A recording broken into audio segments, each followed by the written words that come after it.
পকোড়া। তাড়াতাড়ি খেয়ে বলুন তো কেমন হইয়াছে।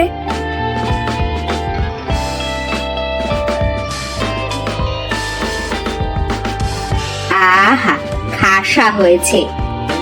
এই তো বললে আমি পকোড়া বানাতে জানি না, তাহলে এত সুন্দর পকোড়া কিভাবে বানালে? হ্যাঁ, এই প্রথমবার পকোড়া তৈরি করলাম। এর আগে কখনো আমি পকোড়া তৈরি করিনি। প্রথমবার পকোড়া বানিয়ে তো কামাল করে দিয়েছো।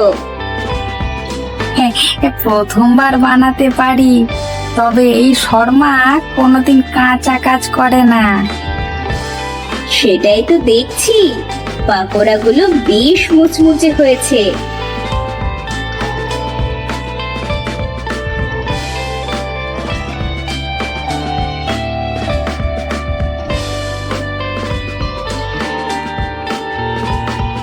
এ বাবা, তুমি তো পুরো ভিজে গেছো, তাড়াতাড়ি ভিতরে এসো।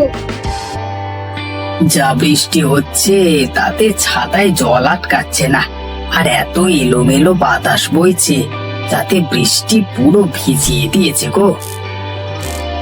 সে তো দেখতেই পাচ্ছি, পুরো ভিজে গেছো। গা হাত পা মুছে নাও, আমি খাবার বাড়ছি। আজকে কি রান্না করেছো? বাড়িতে তেমন কিছু ছিল না, কিছু সবজি ছিল, তাই চালে ডালে চাপিয়ে দিয়ে খিচুড়ি রান্না করেছি। বাহ, ভালোই করেছো। তোমার হাতের খিচুড়ি অনেকদিন খাইনি।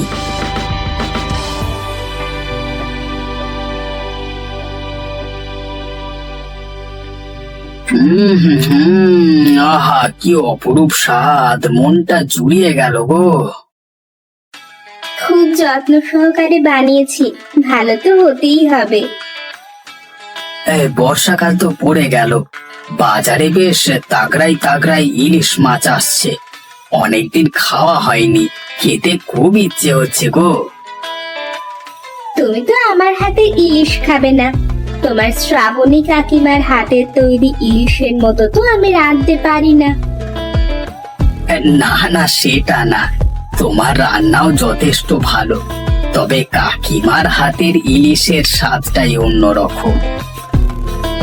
তোমার যখন খেতে ইচ্ছে করছে তখন কাকিমাকে বলো, দেখবি ঠিক রান্না করে দেবে।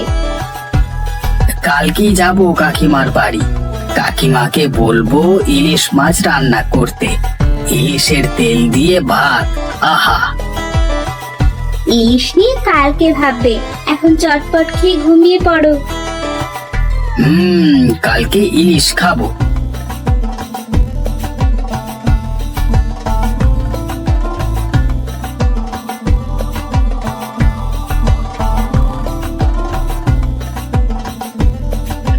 রামু কাকা, কেমন আছো?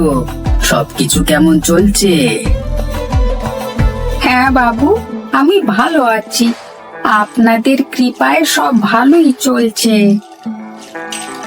এই তো তোমাদের দোষ, তুমি নিজে পরিশ্রম করে টাকা উপার্জন করছো, এতে আমাদের কৃপার কি আছে?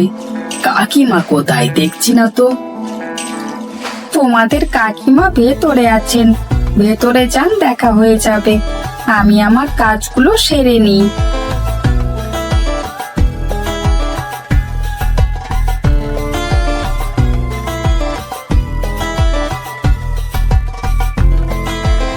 কাকিমা, এটা কিন্তু খুব খারাপ হয়ে যাচ্ছে। আমি আবার তোদের কি খারাপ করলাম রে? খারাপ করছো না তো কি করছো? আরে অমিত, কি হয়েছে সেটা আগে বল, না হলে আমি বুঝবো কি করে? কি হয়নি সেটা বলো। প্রত্যেকবার বর্ষা পড়লেই তোমার হাতের ইলিশ মাছ খাই, কিন্তু এবছর একবারও বললেও না। আমার ইলিশ মাছ খেতে খুব ইচ্ছে করছে, তোমায় রান্না করে দিতেই হবে। ও, তুই যা করে বললি, আমি সত্যি ভয় পেয়ে গিয়েছিলাম। আমি আবার কি করলাম এটাই ভাবছিলাম, তুই পারিসও বটে। আপনার প্রিয় অমিত কাল থেকেই শুরু করেছে কাকিমার হাতের ইলিশ খাবো, তাই আজকে চলে এলাম আপনাদের বাড়ি। তা তোমরা ভালোই করেছো। বসো বসো, তোমাদের আবদার আমি নিশ্চয়ই রাখবো। এই অমিত, দাঁড়িয়ে কেন? রামুকে নিয়ে যাও, বাজার থেকে একটা ভালো ইলিশ নিয়ে আয়। আমি আর চম্পা দুজন মিলে